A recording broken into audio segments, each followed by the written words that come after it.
Good morning and welcome back to my hunting channel. I'm doing it indoors today based upon the weather outside. It is a little cold.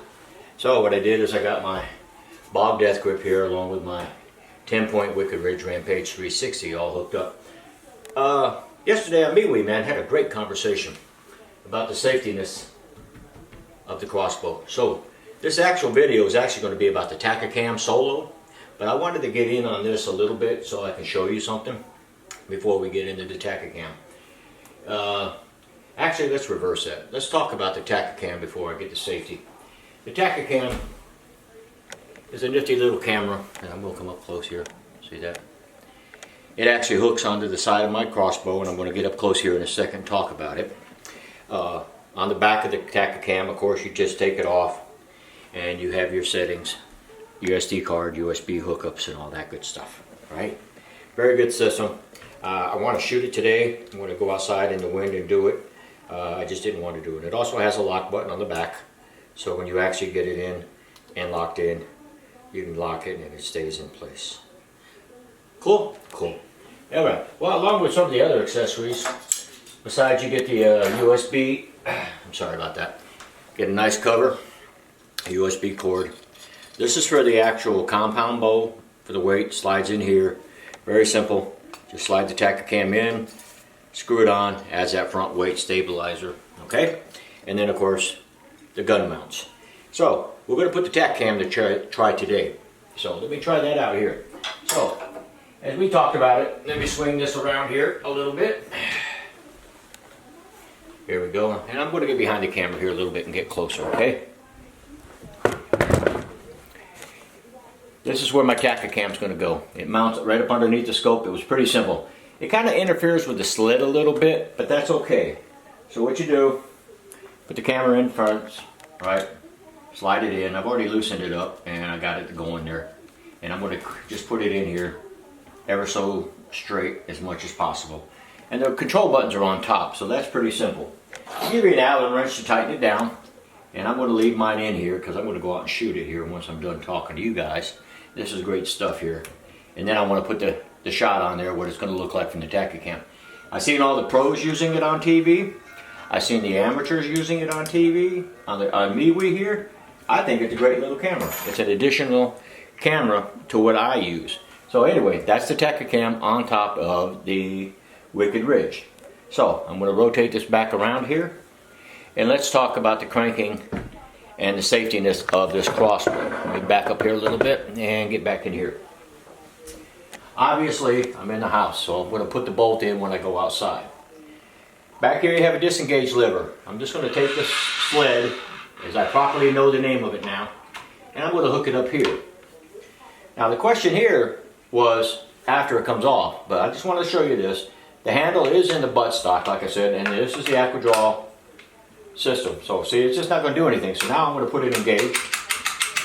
And once I do this, you know I got to go outside and shoot, right? So, as you can see, it's cranked. Now, it's got an anti-dry fire up here in the front of this thing. So, if you get it so far, it's already in the anti-dry fire. If I back it off, it's just going to stop. But it's got to be in fire for me to finish this. So I have done it where this was in safe. So all I did was just leave it on the anti-dry fire, push it back to fire, leave the sled hooked up, and then bring it back. So once it comes back, as you can see, it's locked. Now here's the controversy a little bit, I think. I raised the handle up, a little tension on it, right? The spring is holding it.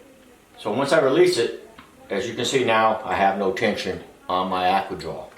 So I'll remove it, put it back in the buttstock, right? Now here, the sled. My hand is not actually going to go inside the strings. It is not. I just take the sled forward, keeping my hand higher, remove it. See, there's no tension on this thing to hold it. So now it's just the spring of the AquaDraw that's putting it back in the system. And now I'm safe. My hands are not there. The other day you saw my wife loading the arrow, the bolt, excuse me. I'm going to go back here a little bit and I'm going to get in front of you. This is the triangle up in here. I never want her fingers in there or mine. So I keep mine slightly elevated, taking it. Now I raise it. So if it goes off, my fingertips, don't see this, see it? Like this. The bolt's just going to go through here. It's not going to go through my palm or my hand, okay? So, slightly elevated. I drop it in here where it catches. Now see, notice my hands are still to the side of this thing. I reach up underneath the stirrup, keeping just my fingertips, and I slide my bolt back. So my hands are never inside that triangle. Even when I shoot, I put my hand underneath here with the trigger, not up here, because I don't hold the crossbow any other way. I use it on the bog system. I'm actually going to take it off the bog and try it when I go out here. My fingers are not in this triangle. Either were hers. She was there briefly, but I got her. She's learning. We all learn. It's just something that we do. Hold on, let me get back here a little bit. I'm sorry about this. I'm just, like I said, I do the video on myself. So like I said, everything's about safety here, okay? I don't want nobody's fingers to get lost. I didn't want no confusion. But this sled, if it had tension on it, it would not come off the drawstrings at all. It would just sit there and be tension and have a lot of tension on it. So it is a safe system if you make it safe. Can you foobar it up? Yes, we can all mess up something. It's easy to do. Nothing's Murphy proof, okay?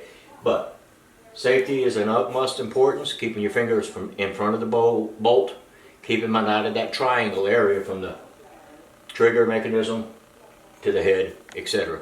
So I hope that clarifies it. I hope you like the Tactacam. I'm going to actually add that at the end of this video, so we're not going to go too far, but I just wanted to try videoing this thing going down, try to splice it in here where you can see it and talk about it, okay?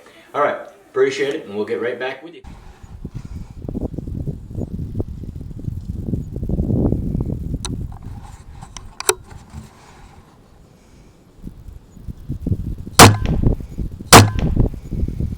Just got done shooting with the Tactacam. I'm going to put that here in the middle. I hope you enjoyed that there.